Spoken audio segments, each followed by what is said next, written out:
And now I would like to welcome back Jay with this presentation, exciting presentation about roles in a data-driven organization. Very important topic. Um, Jeroen Heerdt is a program manager with Microsoft. He works on Power BI and is passionate about all things data. He has also been writing the last blogs on Power BI updates at blog.powerbi.com, yes, if I'm correct.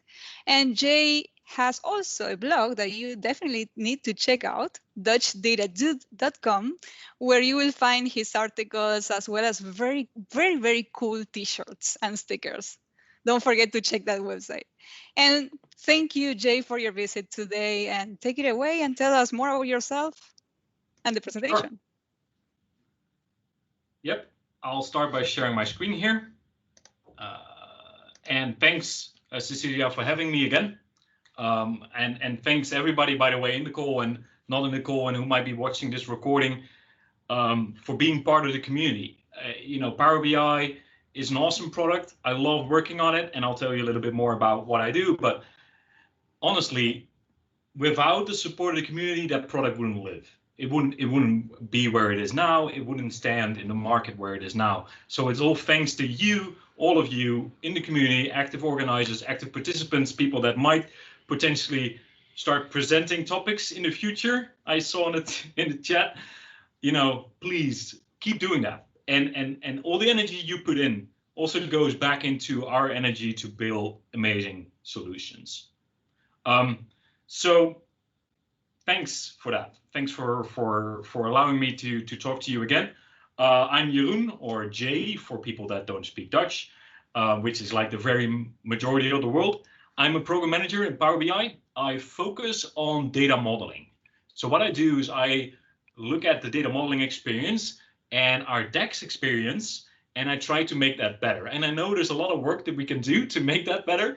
But if you have specific ideas or specific complaints even about DAX or the modeling experience or the things that don't work or do work, please reach out to me. I'm happy to chat, and I always learn more about you than I learn than I can tell you. So please share your opinions and your feedback with me. You can either find me on Twitter. The link is there on the slide, my handle. I'm on LinkedIn as well. I'm on Reddit. Since today, I'm on the Discord channel that we have for Power BI. I try to look at the communities for the community of PowerBI.com. And of course, I have an email address, which I won't put in here. But if you know how email addresses work at Microsoft, you can guess my email address by now. And I have my website, dutchdatadude.com. Feel free to check that out as well. So the things you can know me from are, well, the blog, as Cecilia mentioned already.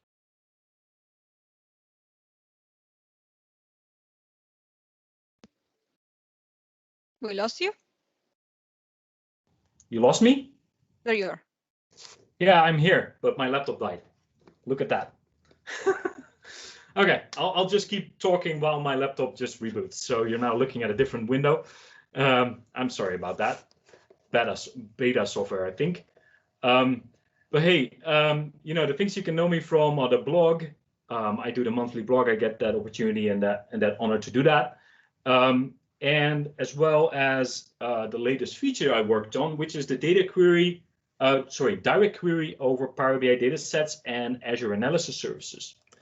Is there anybody that has already tried that one out? Let's see if there's anybody here. I need to open the chat on this screen to just see if there's anybody responding. Somebody's typing. Let's see. Yeah, it's good about having multiple webcams. Yep, I need multiple laptops as well with the same presentation on it. So I can more easily recover. Okay, so I see not yet, still busy with admin work. So what's the admin work here involved here to get started with this? Basically trying to get all our things organized in my organization.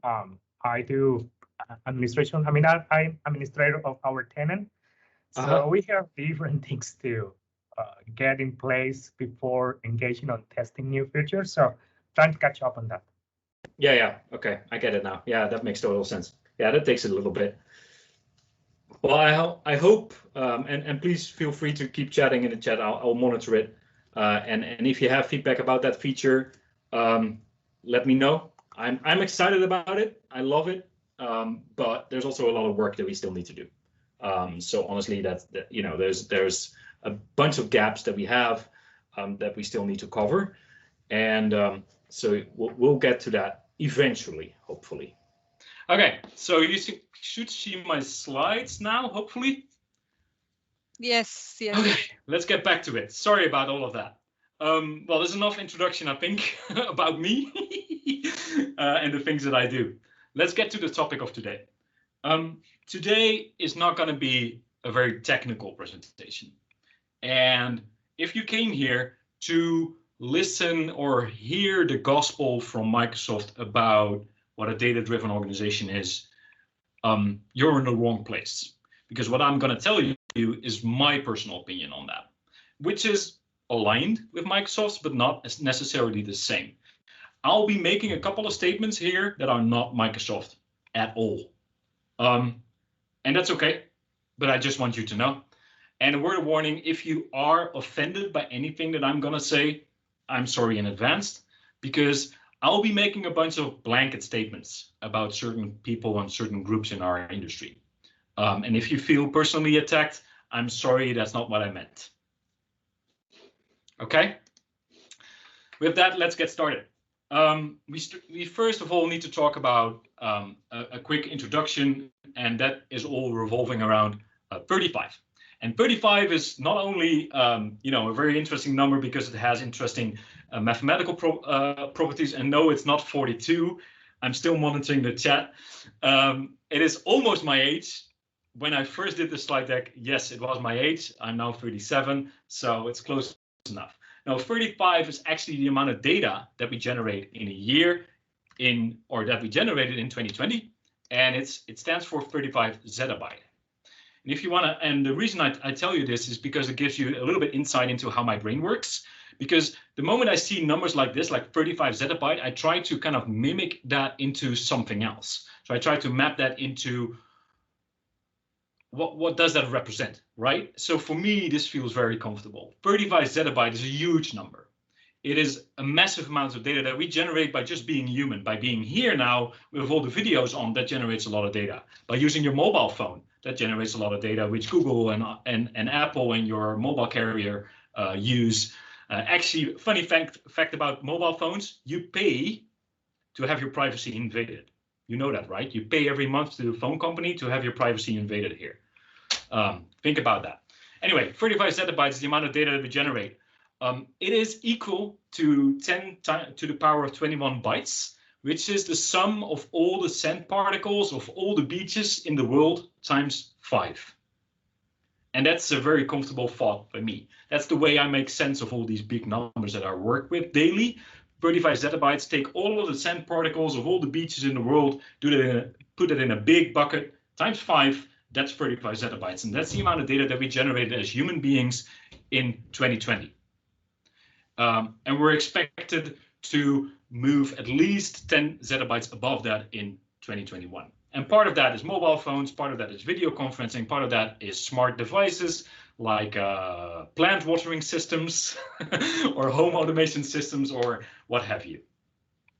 And it's great because, well, you can do a lot of stuff with that, right? And everybody looks at this like this mountain of gold, and everybody looks like, oh wow, if I can reap the benefits of my little slice of that 35 zettabyte out of that and improve my personal life, my company, my products, my financial situation, whatever, that would be great. Well, and then of course all the tech companies, and I work at one, they all say, sure, we can help you with that. We have technology blah, we have technology XYZ, blah, blah, blah, blah, blah. Here, just sign here and you can reap all the benefits. I'll tell you what, that is simply not true. It doesn't work that way. It is just totally the wrong way of doing it. But it's very logical this happens because it's IT and we're all in IT. And if I learned one thing from the about 12, 13 years that I'm in IT, we love inventing technology, that's one thing, that's what makes us work, but also we love inventing keywords. So if you think about a couple of keywords, we had big data a while back. We spoke about big data. I hate big data as a word because it seems to imply that you need massive amounts of data to be useful in the business of doing analytics, which I don't think is true. But big data is this idea that everything starts spewing data, right? Your mobile phone, your video, the way you walk, the noise you make, the noise your cat makes, all of that is data, and we can start analyzing all of that. At some point, people said, well, it's great, we have this mountain of data, but how do we actually use smart things to get data value out of the data? And then IT said, well, we have something, and we call it machine learning. And that's very cool technology. It allows you to predict the future. And then everybody signed big checks and contracts and tried to predict the future using machine learning and big data. If you're honest as a technology person, you would say, well, machine learning is actually just 1970s mathematics that most of us have had in schools and universities. Nothing has changed in the world of machine learning since 1970. It's very old, basic mathematics applied to data that can recognize patterns. And if you're lucky, those patterns predict something about the future, but only in very specific boundaries.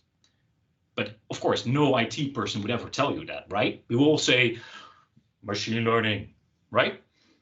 Okay, and then some people started to catch up with IT people, and they said, you know, this is just bullcrap. You're just selling us very old mathematics. I know how this works. It's totally bullcrap. Well, IT said, no worries, we're a step ahead.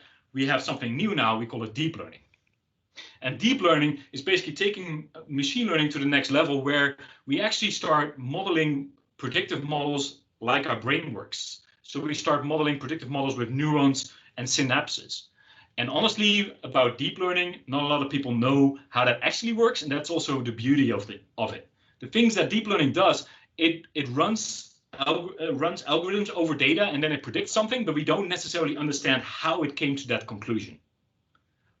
It's interesting because deep learning systems are used, for example, in legislations to decide if somebody should be punished for a crime or not. So in many crime situations now in the US, about 70% are at least partly done by a deep learning system.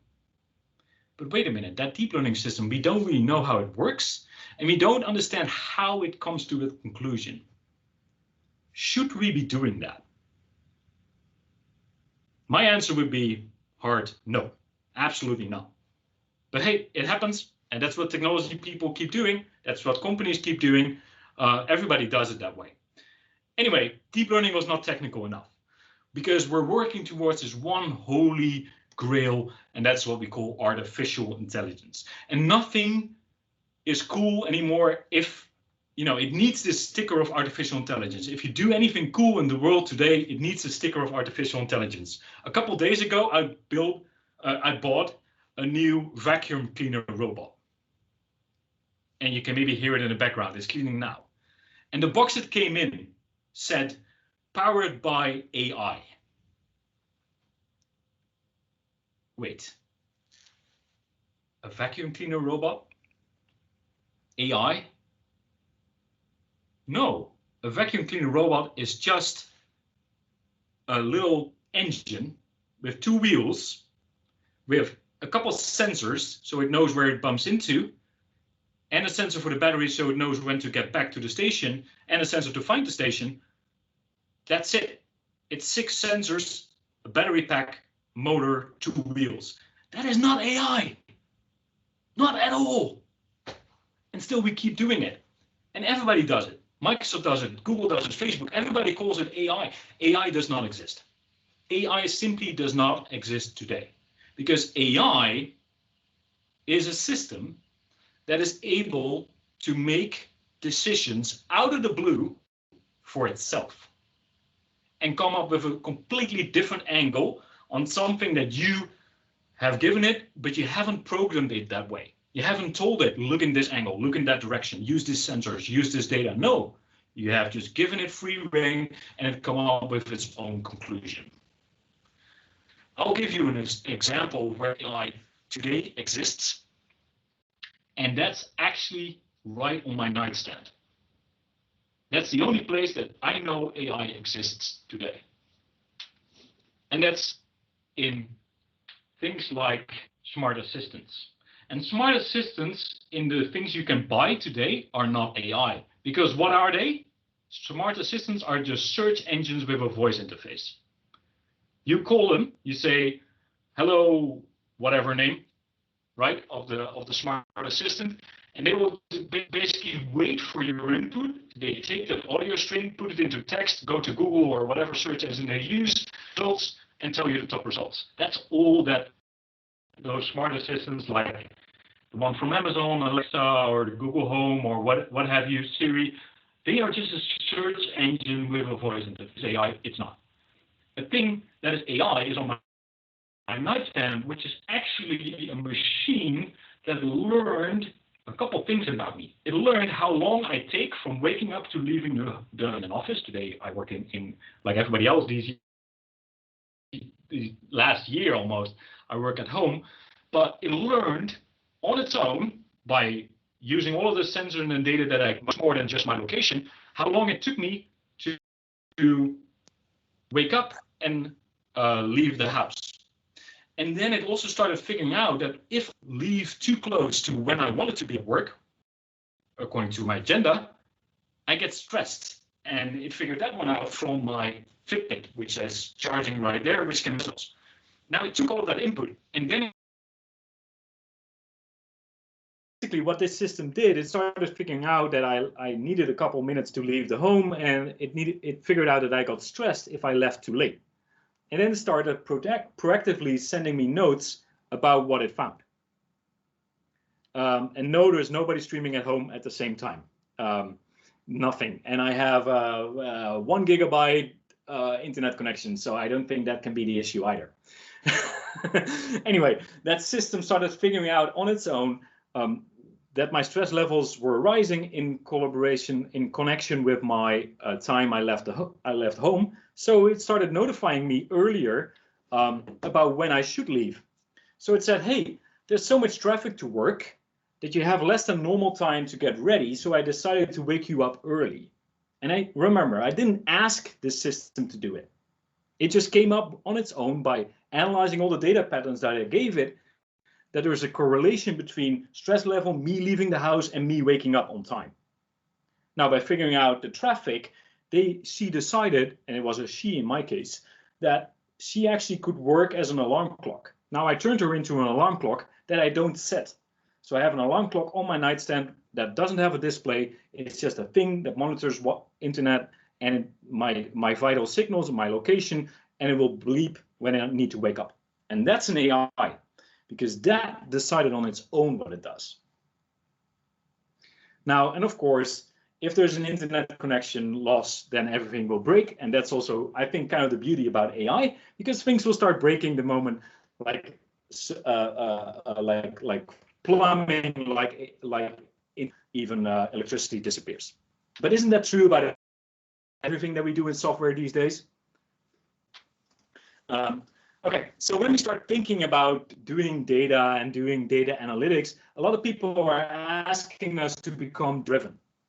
And they come to Microsoft, they come to other technology companies, and they say, don't you have a solution for me? And of course, all the companies will say, yes, we have a solution for you. Just sign here at the bottom of this page and you'll good. And you'll get blah technology, Hadoop or whatever. And then very soon, all of this technology start looking like this or even more complex inside of an organization. You get huge enterprise architectures where everything is intertwined. Any software you can buy from any big vendor, including open source, is in that organization. I work at one of those. Microsoft has just about every software under the sun, not only its own, but also our competitors like Oracle or SAP. You know, SAP, Microsoft is the biggest SAP customer in the world, for example. Our internal CRM systems and our internal financial systems run on SAP. We build Dynamics interface around it, so we don't have to see the ugly 1980s SAP interface, but the core systems are SAP, right? So there is a lot of the stuff happening here where everybody just buys technology and tries to intertwine it and make it work together, and that also pays our bills and keeps us working, keeps us in a job, which is all good. But we shouldn't ever forget that technology is just part of the answer. And if you ask me, it's not even the first answer we need to give. We need to start somewhere else. We need to start at a completely different place in an organization. Because technology is great, but if you don't have the skills and the right people, the right processes, the right roles, then the technology will never work. You can buy Hadoop, you can buy Databricks, or you can buy Azure Machine Learning, or you can buy, I don't know, Salesforce, Einstein, all you want. You can buy millions and millions of dollars for that. And all those companies will happily sell it to you. But if you don't embed that technology inside of the rules, the framework, the processes, the roles, the capabilities, and the skills in your organization, there's no use. You could just basically use all of that technology as a trash can, or the box it came in as a trash can. That's probably the only use it will have.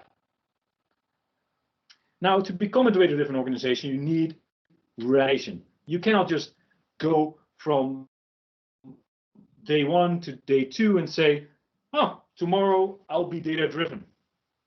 That doesn't work that way. There is no foolproof recipe of things you need to do to become a data-driven organization. There are a couple of things that we found over time, over the last, let's say, years, that we learned that common in these organizations. And those are the rules that I'll share with you in a second. Those are not steps. There might be different steps you need to take, but those are like the common things that people do when they start becoming a data-driven organization. And it is about a couple of things: people, processes, silence for a little bit. Don't make the mistake to put technology first. It doesn't. Skills, processes, roles and responsibilities, that's all included in people and process. That will drive your technology, not the other way around. Don't buy product ABC just because.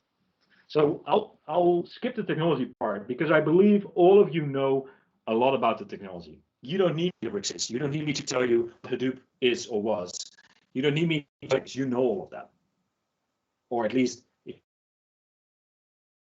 if you don't know, you can find it. But the people and process are way harder. IT people, that's something that we're not really used to think. So let's dive into that. People and process. Okay. So there's a couple of things you can do. First of all, we need to build a data culture. A data culture is basically a change of a DNA where it's okay to use data.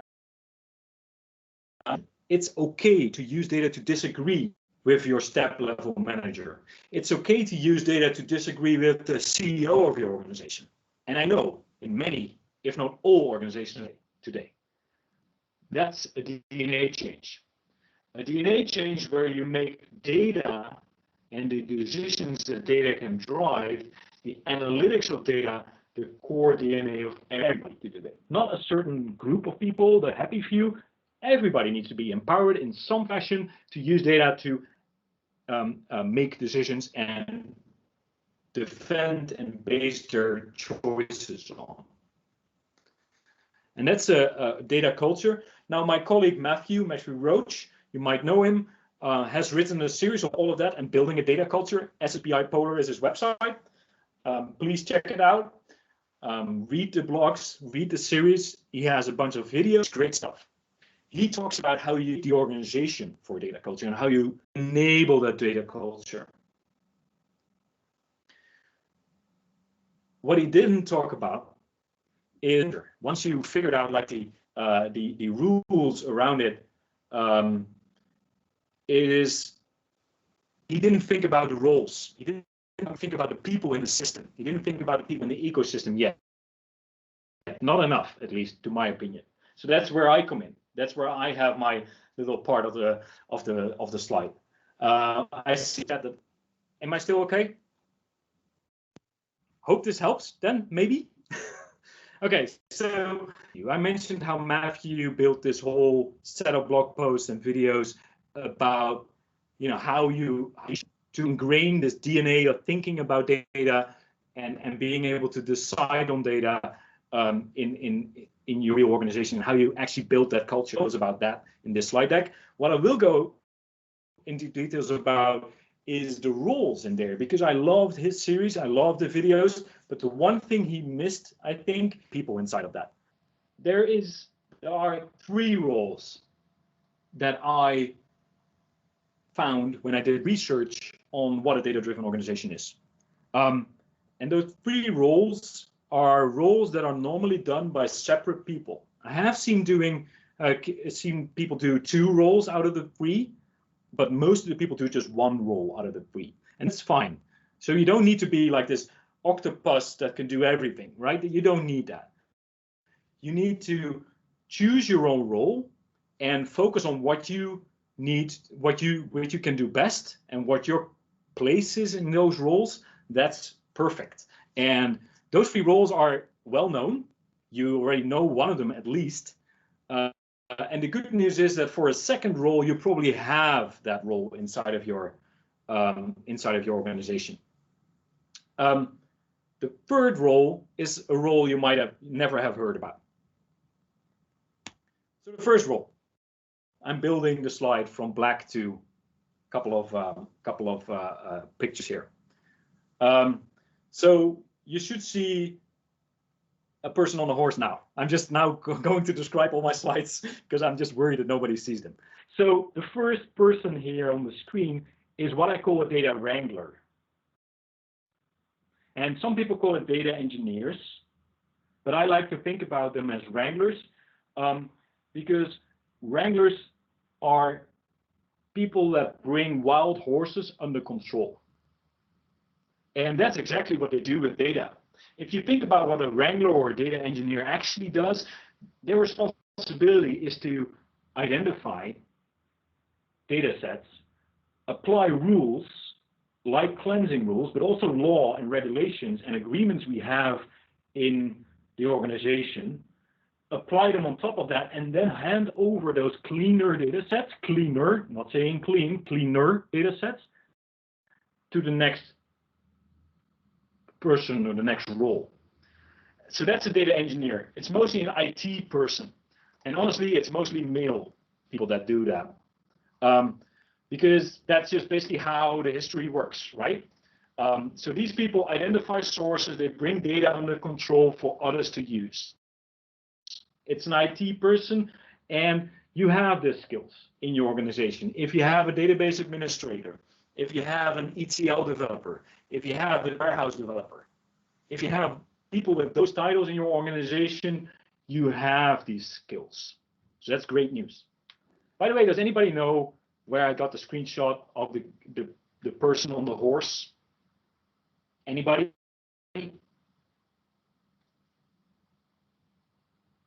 No?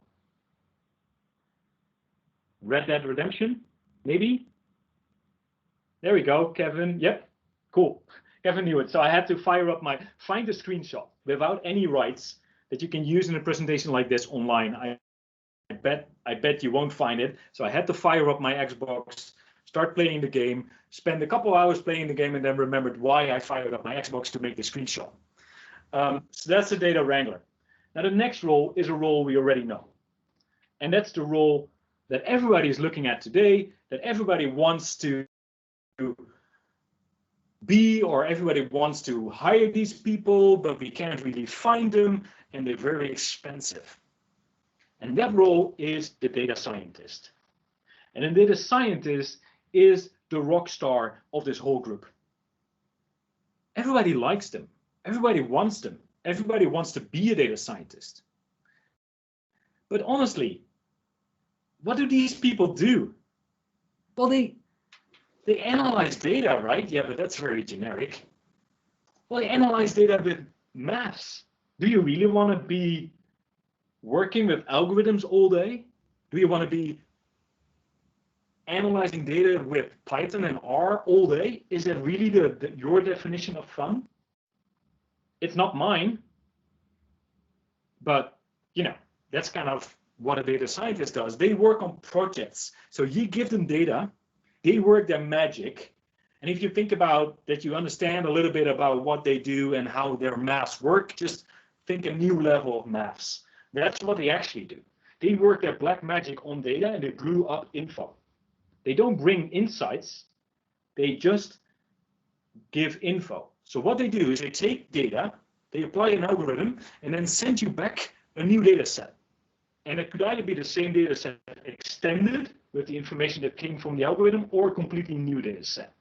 But that's what they do. And then they call it a day because they think their work is done. They work on a project basis. They are much like problem-solving kids. They do problem A in the morning, work through it, take the data, analyze, output, say, okay, I'm done. Turn around, project B. Oh, analyze data, algorithm, output, done. Okay, what's next, right? Oh, C. They work on a project basis. This is not a person that has a fully encompassing view of all of the data landscape in your organization. And again, I said in the beginning, I'm going to make a fair amount of blanket statements. This is one of them. These people are superstars that nobody really understands. And that's why you hire them. That's why most people don't even have data scientists. Because they're great to hire them as a consultancy. They're great to hire them on a project basis because that's what they are good at. If you want to be a data scientist, you need to have a certain brain. You need to have a certain background. You need to be wired up here. And I'm touching my head, but my camera's off, so you can't see me. But you need to be wired in your brain a certain way to become a very successful data scientist. Somebody that was a business analyst and then on LinkedIn changed their title from business analyst to data scientist on a certain day in any morning, whatever, is not a data scientist. Not at all. A data scientist is somebody that grew up and with analytics, with algorithms, and eats algorithms for breakfast. That's a data scientist. And it's a very, very simple test. If a data scientist can entertain a random person for longer than 10 minutes in just a coffee machine or water cooler talk, they are not a data scientist. Because data scientists are so complex that most people are staggered by the amount of data and analytics and intricate details they will spew out to you. A data scientist that can entertain anybody for 10 minutes is not a data scientist. I'm not a data scientist. I don't claim I can. I am a data scientist. Not at all. These are very specific brains. Economics, econometrics, theoretical physics. That's the area where you find people that are able to analyze algorithms for you. And then that's why we don't have a lot of them. That's why if you have one, you can either need to pay them a lot or better, hire them on a project basis from a consultancy. But make sure they're not business analysts disguised as data scientists. Do the test, do the water cooler test before you hire anybody. Now, as I said, what do these people do? They take data, they apply mathematics on top of it, an algorithm, and they call it a day. They output either the algorithm or the data set, the extended or redone data set, either of the two. If you're lucky, you get both. You should really get both. Because without the algorithm, it's not repeatable, especially if we move into the training world. Without the algorithm, it is not repeatable. So you cannot do what a data scientist did. Right? So you never ever will be able to check what they did and see the validity of the work. They might be pulling your leg, but you don't know. It's a little bit like a deep learning system. Okay, so now we have cleaner data. We have a data scientist that enriched that data with some black magic. There's still one role missing. Because if the output of a data scientist is black magic enriched data with a description of the algorithm they ran, who can really understand all that? Didn't I just say that data scientists are rock stars that nobody really understands and they're very complex brains? So if you put a data scientist, just dump them in any organization without any embedding, will that be a success? Is there any manager out there that honestly look themselves in the mirror and say, I totally understand what a data scientist does, and I'll be able to take their output and use that output to base my management decision on?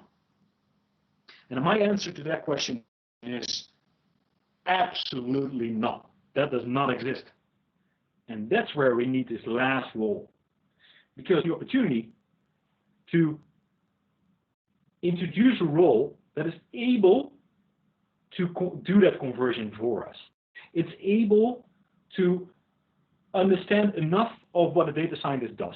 Not being able to replicate them, at least being able to ask the right questions so they can understand what the context within the work, the context is within the work that the team, that the data scientist did.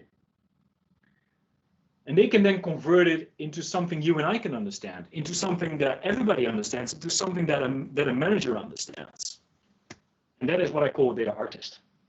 And data artistry is hard, because these people are not IT people. We don't have them in our organization.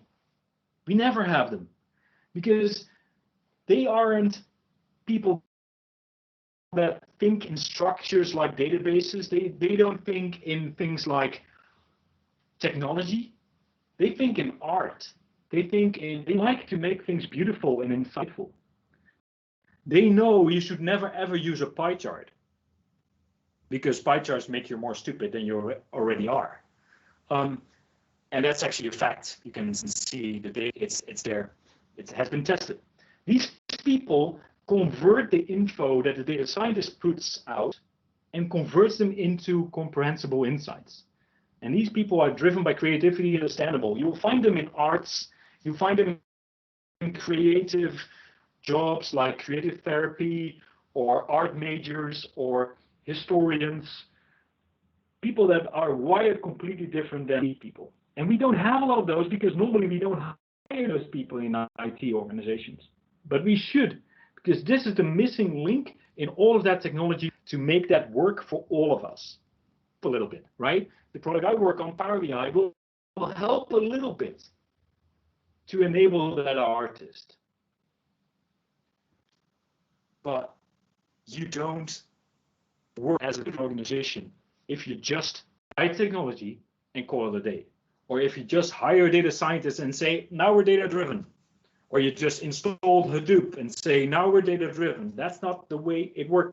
You need to have those roles. So only if you combine art,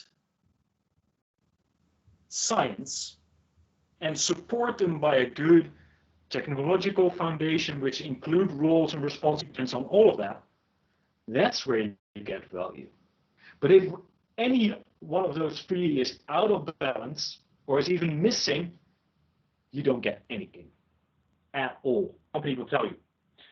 Technology vendors will always tell you, if you have enough technology, it's good. You have a data scientist vendor will tell you, oh, you just need a data scientist. They can do everything. Nobody will tell you you're missing a link. And that's the art. And that's what you need to have. And that's a hard skill, because we don't have it. Nobody has it in IT. Because if you start thinking about it, a data wrangler, that's easy. Do an ETL or ELT course. We can all learn how to run a database. We can all learn Hadoop or NoSQL. We can learn that. We can do some couple of certificates. A data scientist, well, yes, you can become a data scientist, but it's harder because there's certifications, but it also takes a certain way of layout of your brain before that actually works. So yes, you can do the certifications, but does it make you a good data scientist? No. So that's a data scientist. And then the data artist is even harder. Where do you get started? It's almost impossible to become a data artist, a good data artist, if you don't have this je ne sais quoi, this je ne sais quoi. It's kind of like, oh, this little click that makes you think about aesthetics a lot. People like Stephen Few. Stephen Few is one of those great people that are actually very close to a data artist. Thinking of what it means, who I make this for, and how I convey my message based on the information that the data scientist brought up, and not forgetting the context within what the data scientist worked in. That's very important. That's what the data artist needs to do. It's not a matter of making a pretty picture. It's not a matter of making colors look nice. It's not a matter of PowerPointing for data. That's not what it is. That's part of it. But the big, and also understanding the constraints within that data set. Knowing where you can apply and where you cannot apply the data and the info. So I hope this helps to find your own place inside of these three roles, inside of the organization that you strive to be. You can either be a wrangler, you can either be a scientist or an artist or a combination of those, which is totally fine. It's all up to you. I don't think that's even possible. But find your own place. And then talk to your boss about this. Tell them that you need these kind of roles. Tell them they need the skills. And I know Julie is very passionate here that don't look for artists. No, they don't, because all of us in IT are in the first two columns. We love what we call hard skills. And we think that is round. It's not true. We forget about what we call the soft skills, which are not soft skills, they're very hard. But that's what we forget. And that's why we don't have them. And that's why nobody hires them. So there's a couple of things you can do to bring them in your organization. And that's the last part of my presentation because I'm really out of time, but because of the technical difficulties, I'm running out of time too much. But let's just finish up with this one. A couple of golden rules. Do or do not. If you will become a data-driven organization, try it, but try it wholeheartedly. Don't do a little experiment. Try to wager your whole organization on it. Become a data-driven organization. Don't create like a focus group for data-driven. That doesn't work. You don't need a focus group. You need focus in your whole organization, not just in a focus group. The rules for a data-driven organization. Rule number 0.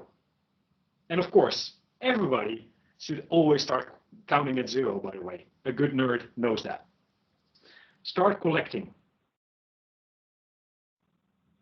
If you didn't collect data yet, if you haven't added data to this whole mountain of 35 zettabyte of data, if you didn't find your or too late.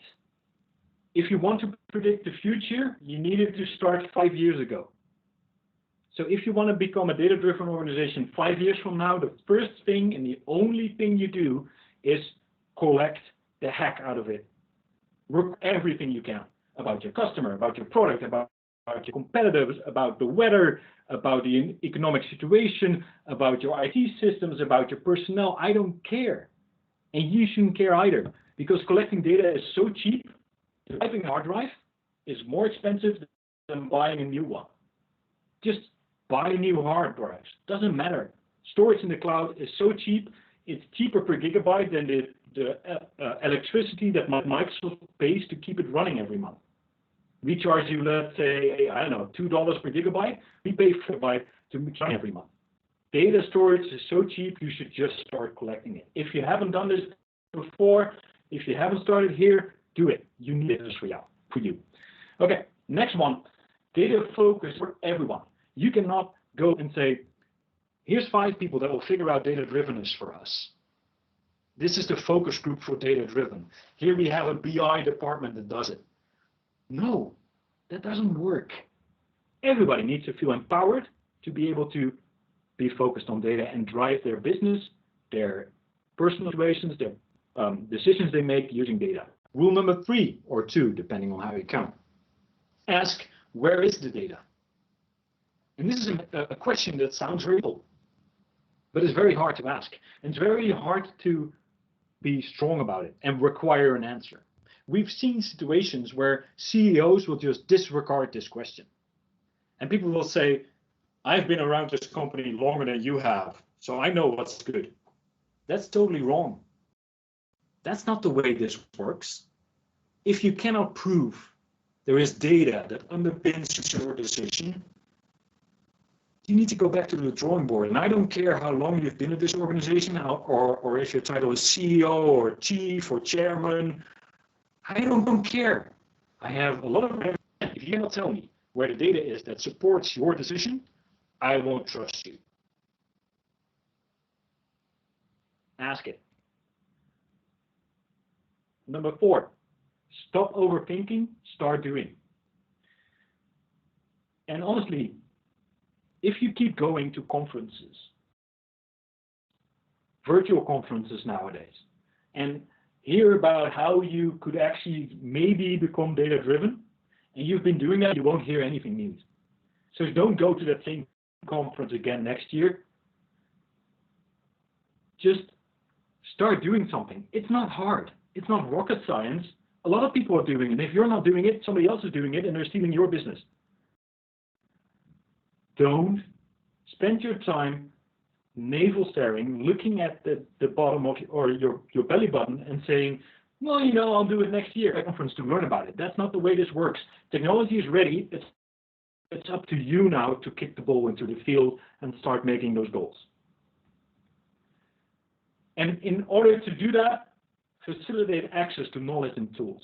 And this kind of ties back to the number 1 here. It's not a matter of a couple of people in some room. It's a matter of opening up knowledge and tools to everybody. And it allows people to just be, Excel might be a great way of doing this. Power BI might be a great way of doing it. Pen and paper might be a great way of doing this. It's all up to you. But do it. Open it up to everybody. Don't think there's only a happy few that need access to this. Number 6, architecture. We need to talk about architecture. Any enterprise architectures in the call now can maybe a little bit, because I will say things that will offend you. Enterprise architects kill innovation around data.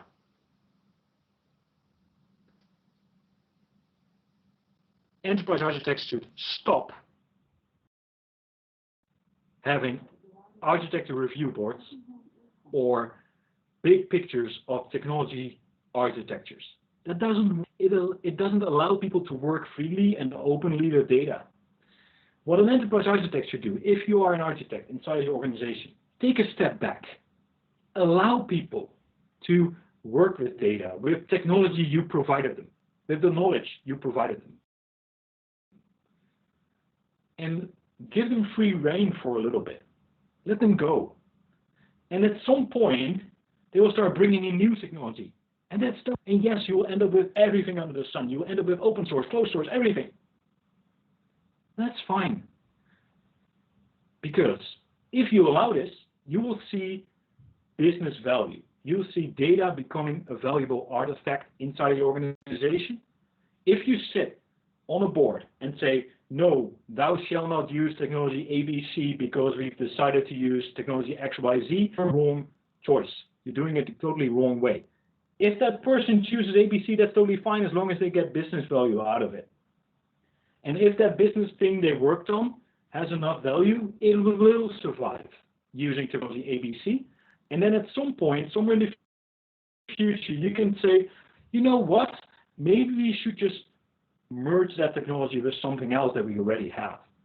We did the same at Microsoft. We had every single data, HANA, Oracle, Exadata, everything, all the good stuff. And at some point we said, no, this is enough.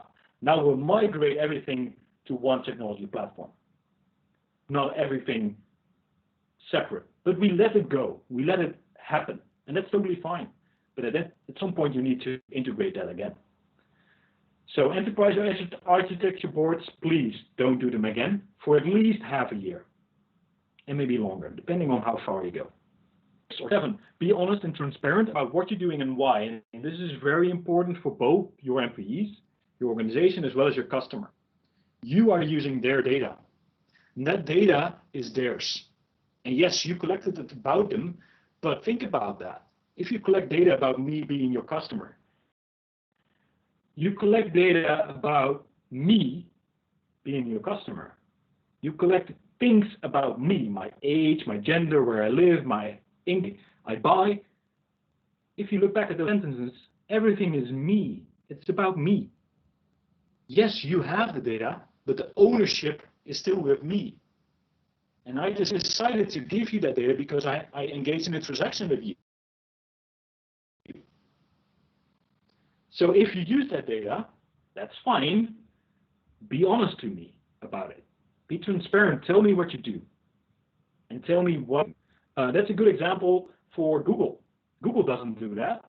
If you go to adsettings.google.com, you will see what the machine learning algorithms know about you. And it's worrying.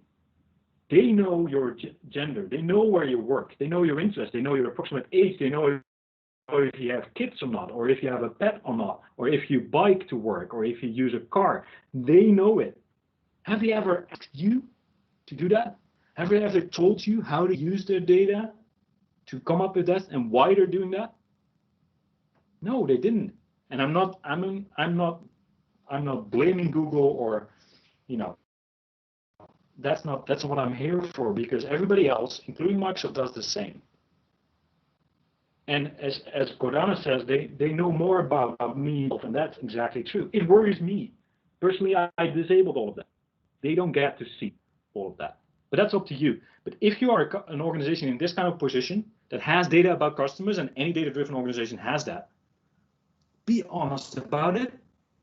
Tell your customers what you're doing and why you're doing that. And if you're failing, fail fast and fix fast. And it's all about trust and ethics here, but failing is good. It's okay. If you do an experiment, you will fail. Everybody knows that experiments fail. That's how the world gets bigger and better, right? By doing a good experiment, by learning from your failures and getting ahead. So don't be afraid to fail. But if you fail fast and fix it. And there's a good example, and that's the last example that I'll give you. It's a Microsoft example, actually. Anybody know the Twitter bot Tay, T-A-Y? That's a Twitter bot that Microsoft ran for a little bit. And you cannot find it anymore because it's dead. It's not there anymore. Whoops, wrong click. This one. I wanted to show this slide. Can I show this slide? Tay was a Twitter bot. That was the goal of Tay, was to build AI, and the title says it's an AI bot. AI that is supposed to be a 16-year-old girl out there, right? Here's a technology company that builds a Twitter bot that says we can engage with anybody as if we're a 16-year-old girl, and we're trying to be that person, and trying to be that personality in software. And that's an interesting experiment, right? We didn't know if that would work or not, but we could try, and then we did an experiment with building that Twitter bot. That went live, and everything was great. And that Twitter bot would engage in any conversation. So you could tweet to it and say, "Hey, Tay, what are you doing?" And she would reply to you and say, "Well, I don't know, I'm not a 16-year-old girl. I'm not a girl. I have been 16. So let me dial back a little bit and say, well, I'll go to the beach with friends today because the weather is nice." That might be a reply. I don't know. But maybe, let's say maybe that happened. So all of that was great. We learned a lot about how to be this engaging Twitter bot.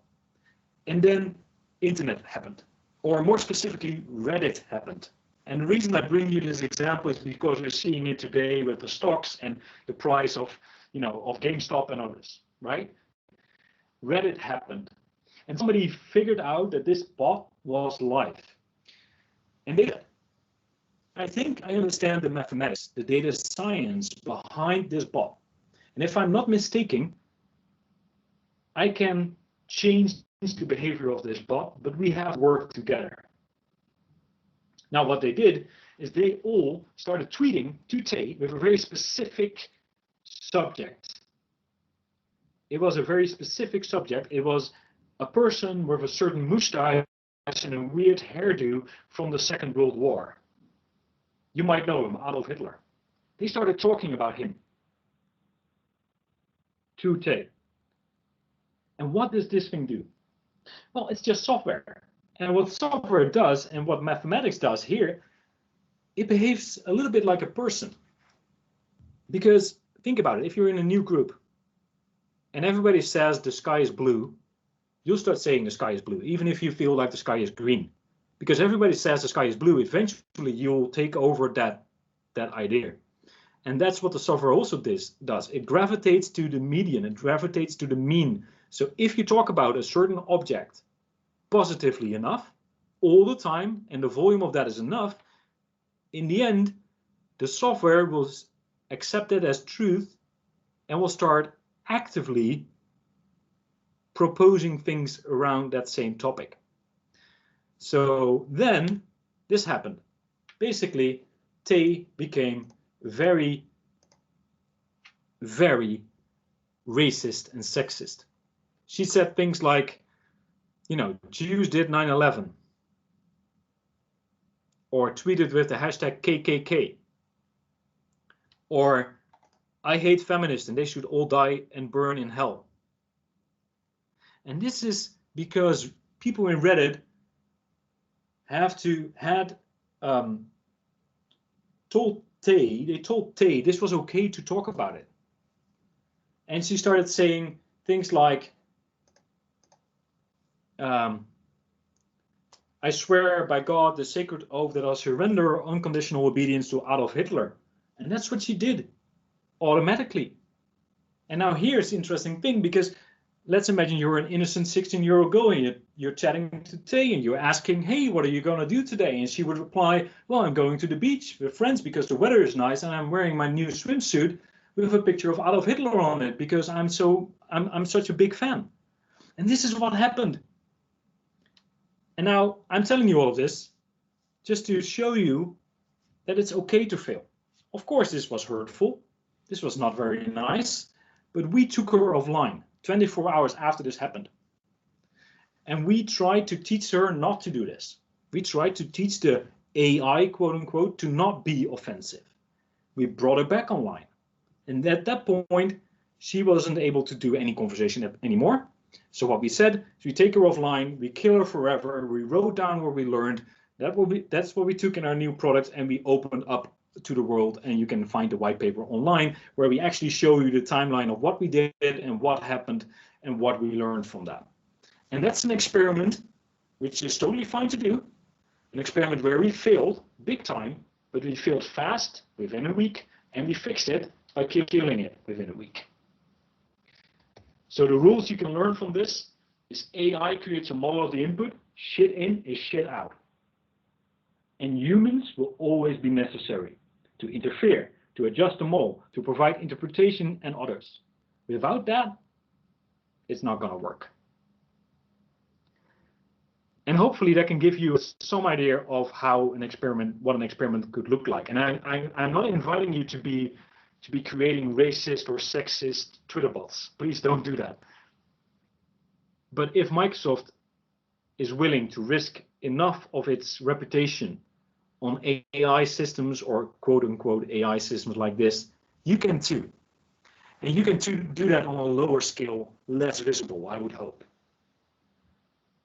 But this is where you could start a small scale experiment and see what it does and see the value it brings. And an experiment that fails is totally fine because you learned something, hopefully. So with that, I'm gonna call it a day, and hopefully you have been able to hear a little bit of what I said. If not, I totally apologize for that. There's nothing I can do anymore about that. The time has passed, and I will be happy to do a rerun of this presentation in a time where I know my internet connection is going to be great, but until now it was good. So hopefully this was useful, and hopefully you can take a little bit out of the presentation and find your own little place in this data-drivenness. find your own little spot where you can be happy and work with data and add value to your own life, to your organization, and to yourself. And with that, I thank you very much for your attention.